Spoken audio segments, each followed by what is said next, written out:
Israel ফিলিস্তিন যুদ্ধ, কোরআন ও হাদিসে কি আছে? অসংখ্য নবী রাসূলের পুণ্যভূমি ফিলিস্তিন। কোরআনের ভাষায় এ অঞ্চলের নাম বিলাদ আশ শাম। বর্তমানের সিরিয়া, লেবানন, জর্ডান ও পূর্ণ ফিলিস্তিন ভূখণ্ড প্রাচীন মুলকে শামের অন্তর্ভুক্ত।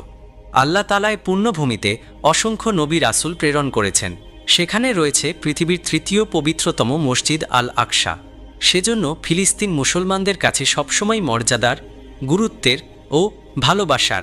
এ ভূমির সঙ্গে জড়িয়ে আছে ইসলামী ইতিহাসের গুরুত্বপূর্ণ ঘটনা। কোরআনে ফিলিস্তিন ভূমির কথা, মুসলমানের প্রথম কিবলা মসজিদুল আকসা। পবিত্র কোরআনে মসজিদুল আকসা ও ফিলিস্তিনের কথা বিভিন্নভাবে বর্ণিত হয়েছে।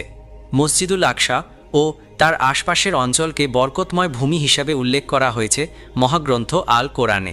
আল্লাহ বলেন, পরম পবিত্র ও মহিমাময় তিনি, যিনি নিজ বান্দাকে রাতে ভ্রমণ করিয়েছেন